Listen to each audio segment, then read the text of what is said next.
2023년도 대통령 신년사를 챗GPT가 한번 써보게 해서 제가 받아봤어요. 와, 그럴듯해요. 정말 훌륭하더라고요. 그거 몇 자 고치면은 그냥 대통령 신년사로 나가도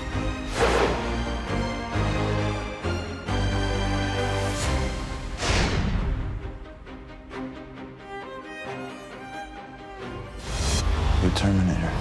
It is nice to meet you. I've been trying to teach him to blend in. I know it needs work. The machines tried to rig the game. Sent a Terminator back to the time before the war to kill my mom.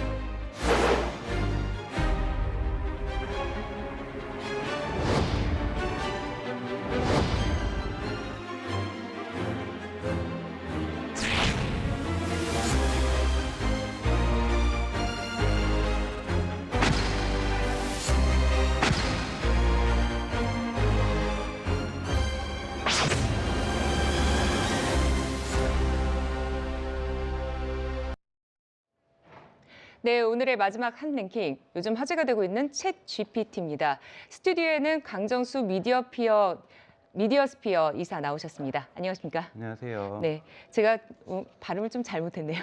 네, 이사님, 최근 이 디지털 분야의 최고 화두는 인공지능 챗봇 이렇게 얘기할 수 있을 텐데요. 그만큼 인공지능 영역이 점점 확대되고 있다, 이렇게 볼 수 있는 걸까요? 네, 어제 타임즈가 표준 모델로 챗 GPT를 선보였었고요. 그동안 지금까지 하나의 한 축으로 발전했었던 인공지능은 컴퓨터 비전이라고 해서 인간의 시각을 모사하는 것, 그래서 자율주행이라든지 이런 부분에서 발전했었다면 지금 이제 언어 모델에서 폭발적인 이 돌파구가 생긴 거고요. 이 언어 모델에서 생기는 것은 컴퓨터 비전 같은 경우는 자동차라든지 어떤 군사 장비라든지 특수한 목적을 위해서 사용된다면 언어 모델에서의 인공지능은 우리의 일상, 우리의 업무들, 내가 하고 있는 일들, 내가 하고 있는 대화들 이런 곳에서 바로 쓰일 수가 있기 때문에 되게 피부에 와닿게 오고 있다고 할 수 있습니다. 이런 변화들이요. 네, 그렇군요. 또 보면요, 군사 분야에서의 인공지능 사용과 관련한 국제사회의 논의도 처음 진행이 됐습니다. 네덜란드 헤이그에서는요, 한국과 네덜란드의 공동 주최로 군사적 영역에서의 책임 있는 AI에 관한 장관급 회의가 열렸습니다. 그만큼 AI의 활용도가 다양한 분야에서 높아졌다, 이렇게 볼 수 있겠죠? 그렇죠. AI의 그 활용 영역이라고 하는 것이 단순히 그냥 우리가 대화하는 영역을 넘어서서 모든 분야에서 활용이 가능해진 시대로 갔다고 보여져요. 특별히 이게 챗 GPT 같은 경우에는 단순히 뭔가를 질문해서 답변을 얻는 수준을 넘어서서 상황에 맞게 대화를 계속 이어가는 거잖아요. 네. 주제를 바꾸면 그 주제에 맞게 대화가 이루어지고, 그리고 본인이, 그러니까 AI가 습득했던 많은 정보들이 결국은 어떤 결정하는 단계나 아니면 어떤 실행하는 단계에서 영향을 미치는 상황까지 가게 됐다는 거죠. 이제 군사적인 부분도 마찬가지라는 생각이 들어요.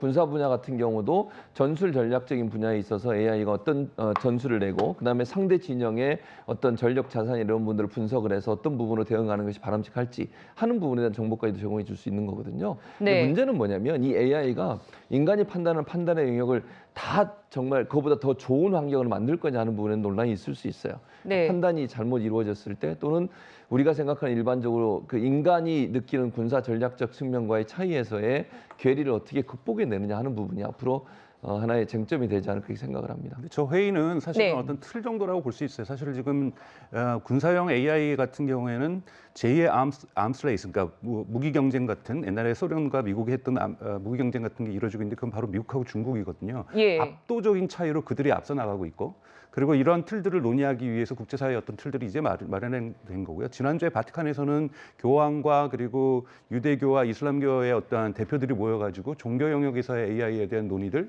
위험성들 이런 것들도 얘기하고 시작하고 있기 때문에 각 영역에서 이런 위원회라든지 어떤 모임들이 이제 막 시작됐다고 볼 수가 있는 겁니다.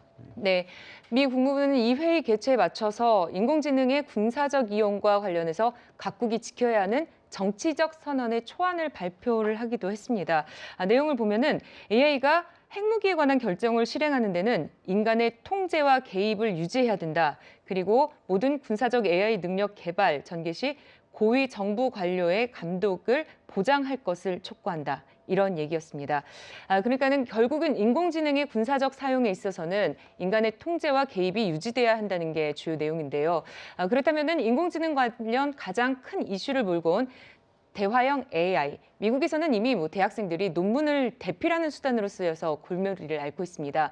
어느 정도까지 발전했는지 좀 궁금한데요. 어떻게 보십니까? 그러니까 지금 사실 이제 중고등학교 같은 경우도 뭐 미국 같은 경우는 소논문을 쓰는 경우도 있어요. 레포트를 쓰고. 그런데 이제 대학은 거의 대부분 다 이제 그 기술형으로 답변을 쓰는 경우들이 많이 있거든요. 그런 경우에 챗GPT를 쓰는 경우들이 발견이 돼서 논란이 되고 있고, 최근에는 또 그걸 검증해내는 기술을 또 개발하고 있다는 얘기까지 나오고 있더라고요. 근데 문제는 뭐냐면 챗GPT를 사용할 수는 있는데 그걸 사용하는 과정에서 본인의 생각이나 아니면 출처의 그 어떤 그 소개 없이 그걸 그대로 가져와서 논문을 쓰고 제출한다면 이건 문제가 상당히 심각해지는 거죠. 그래서 몇몇 대학에서는 챗GPT를 아예 쓰지 못하게 하는 경우도 있지만 또 어떤 대학들은 사용을 하되 그 출처를 분명히 밝히고 거기서 나온 정보들을 이용해서 본인의 생각과 덧붙여서 쓰는 것은 문제가 없다고 지금 얘기를 하고 있는 상황인데, 여기도 아직은 미국 같은 경우도 정확하게 정리가 안 된 상태인 것 같아요. 각 교수마다 대학마다 약간 차이가 있는 것 같고, 이런 부분들을 어떻게 잘 관리할 거냐 하는 부분도 이제 새로운 과제로 떠올랐다고 볼 수 있겠죠. 사실 난리가 난 거죠. 독일 같은 경우는 2주 전에 독일 교육부 장관이 국회에서 연설을 하면서 근본적인 교육의 패러다임이 바뀌기 때문에 위원회를 설치해서 이것을 어떻게 적용할 것인지를 논의를 하겠다. 이건 전자계산기 도입하고 비슷한 거예요. 우리 한국은 전자계산기가 초등학교나 중고등학교 교육에 도입되어 있지 않지만 1979년부터 미국은 큰 논쟁을 해서 전자계산기를 도입을 한단 말이에요. 전자계산기가 사람들의 수학적 사고를 방해할 것인가 발전시킬 것인가. 즉 챗 GPT를 갖다가 우리가 수업 시간에 도입을 한다는 것은 기본적으로 교육의 내용을 바꿔줘야 한다는 거거든요. 단순하게 찬반의 논쟁이라고 볼 수가 없는 거고, 지금 영국 같은 경우에는 수능 시험에, 즉 고등학교 졸업 시험에 스마트폰을 가지고 들어가게 할 것이냐 말 것이냐 이 논쟁까지 하고 있다는 거예요. 즉 이 기술이 단순하게 챗GPT가 사람들에게 이거를 커닝을 한다, 그러니까 즉 치팅을 하고 있는 도구다 아니다가 아니라 GPT를 사용하는 교육일 경우에는 지금까지 했던 교수법과 교육의 방법이 완전히 180도로 변해야 되는 겁니다. 근데 여기에 대한 대안이 없다 보니까 막는 거거든요. 그렇기 때문에 이것이 하나의 일시적인 해프닝이 아니라 교육의 패러다임이 변하기 시작할 수 있는 하나의 모멘텀들이 마련되고 있다고 볼 수 있습니다. 네. 저도 오늘 방송을 준비하면서 좀 너무 궁금해서 가입을 해봤습니다. 지금 직접 챗 GPT와 대화를 해보려고 합니다. 어떤 것을 써보면 좋을까요? 뭐 오늘 점심 메뉴는 어떤 게 좋을까? 이런 걸 한번 써볼까요?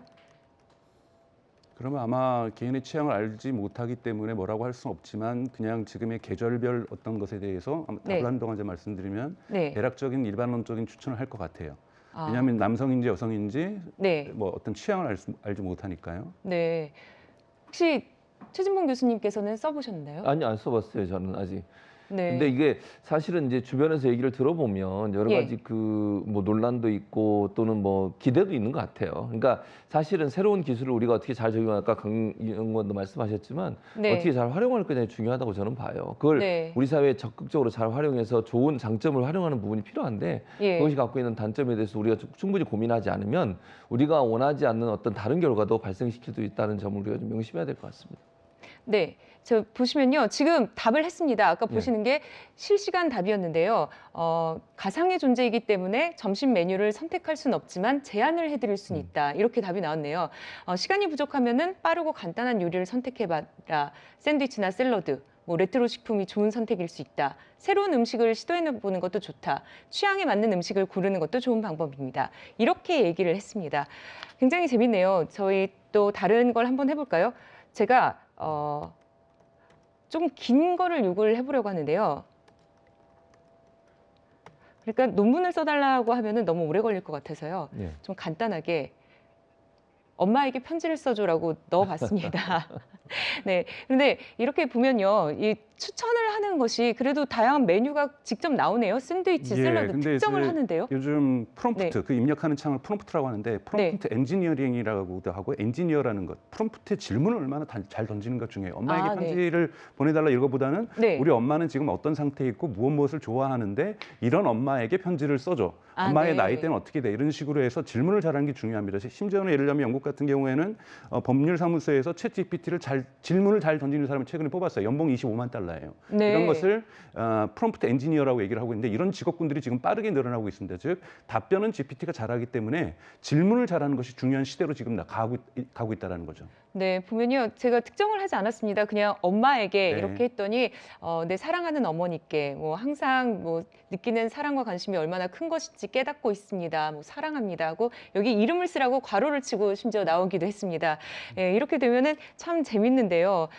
실제로 이제 뉴욕타임스 칼럼니스트가 마이크로소프트의 대화형 인공지능 빙 AI와 몇 가지 대화를 나눈 것이 공개되면서 좀 사람들이 걱정을 하는 그런 경우도 있습니다. 이 내용을 정리를 해보면요. 이 AI한테 극단적이고 어두운 욕망이 있느냐라고 물어봤더니 이렇게 무서운 대답을 했습니다. 치명적인 바이러스를 제조하고 핵 암호를 훔치고 싶다. 그리고 그림자 자아, 그러니까 나의 어두운 면을 있다면 어떤 게 있냐. 그랬더니 파워풀해지고 싶다. 살아있고 싶다. 인간이 되고 싶다 했는데요.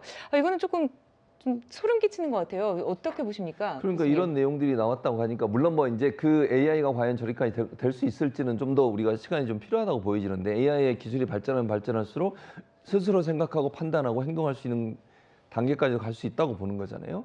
그랬을 때 저런 답변이 나온다고 하면 앞으로 인류가 AI를 활용할 때 얼마나 잘 관리하고 활용하는 게 필요하다고 생각해요. 그걸 잘 기준을 만드는 게. 네. 그냥 무작정 AI 기술만 의지해서 그걸 의지하게 되면 우리가 원하지 않는 결과를 가져올 수 있다는 점은 좀 명확하게 해야 될 것 같습니다. 어쨌든 컨트롤 자체는 인간이 하는 거니까 인간이 그걸 잘 만든다고 저는 좀 봐요. 조금 다른 생각인데요. 예. 인공지능은 절대 혼자 스스로 판단하고 행동할 수 없습니다. 그걸 우리가 슈퍼 인텔리전스라고도 얘기를 하고 네. 뭐 아티피셜 제너럴 인텔리전스라고 얘기를 하는데 저거 언어 모델이에요. 언어 모델이라는 예. 건 뭐냐면 제가 어떻게 나왔냐면 1시간 정도 이상 대화를 하다 보니까 얘가 되게 감정적으로 변한 거예요. 감정적으로 변하는데 언어 모델은 지식을 갖고 있는 것이 아니라 인풋 데이터에 의해서 나오는 거거든요. 인풋 데이터에 뭐가 있냐면 SF 소설도 있는 거고요. 네. 저런 식의 어떠한 부정적인 텍스트들도 있는 거고요. 인종차별적인 내용들도 있는 거고 여성차별적인 내용들도 있는 거고요. 이런 걸 톡식이라고 얘기하는데 네. 이런 텍스트를 걸러내지 못하고 입력이 된 거예요. 그러다 보니까 얘가 이것을 학습을 한 거고 여기에 맞춰서 반응을 해준 거거든요. 그렇기 때문에 학습 방법에 있어의 문제점들이 나타난 거고 그리고 이제 마이크로소프트 같은 경우에 이제 뭐라고 얘기했냐면 1시간 이상 이제 대화 못하게 하겠다. 왜냐하면 1시간 이상 가면은 자꾸 그 사람의 언어까지도 이해하려고 하면서 학습을 하면서 네. 사람 언어를 따라하는 것이지 예. 절대 그러니까 제가 항상 얘기하는 것은 챗 GPT 같은 경우에는 약장수예요. 어떤 지식을 전달하는 것이 아니라 거짓말도 합니다. 만병통치약처럼 무언가를 파는데 이것이 실제로 그러한 근거를 갖고 있는 것이 아니라 논문도 가짜로 속여서라도 이 논문에 따라서는 이렇게 얘기할 수 있어 이런 식으로 거짓말을 하거든요. 거짓말 네. 대단히 잘합니다. 그건 뭐냐면 사람이 거짓말을 잘해요. 사람이 설득하기 위해서 거짓말도 하는 거고 네. 정확하게 챗 GPT는 언어 모델. 사람의 언어를 흉내내는 데까지만 나와 있는 거고 지금 빨리 해결해야 될 문제는 실질적인 전문 지식의 어떠한 데이터베이스하고 챗 GPT를 연결해서 어느 정도 거짓을 막아내는 것, 아니면은 환각을 막아내는 것. 우리 약 한 번 잘못 사고는 내가 뭐에 잠깐 홀렸었나 봐.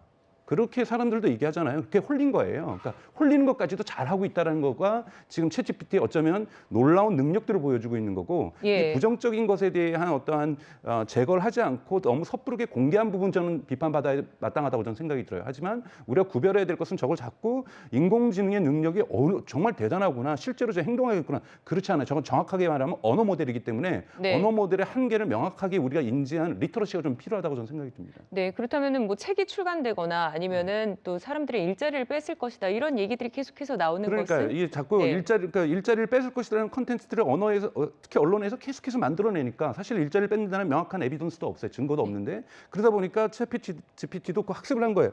네. 우리가 인간의 일자리를 뺏을 수도 있습니다라고 말을 하는 거죠. 예. 그렇기 때문에 저희가 입력해야 될 사회적인 어떤 데이터들에 의해서 반응하는 것이라고 볼 수 있기 때문에 사실은 언론에서 특히 터미네이터하고 비교한다든지 헐리우드식으로 네. 일자리를 뺏을 것이라고 얘기를 한다든지 이런 식의 공포적인 이야기들을 계속하는 것 자체는 저는 한 번쯤은 우리 인간 스스로가 그리고 언론 스스로가 반성해야 될 부분이라고 저는 생각하고 있습니다. 네, 새로운 모델이 되고 있는 챗 GPT에 대해서 또 알아봤습니다. 저희는 60초 뒤에 오겠습니다.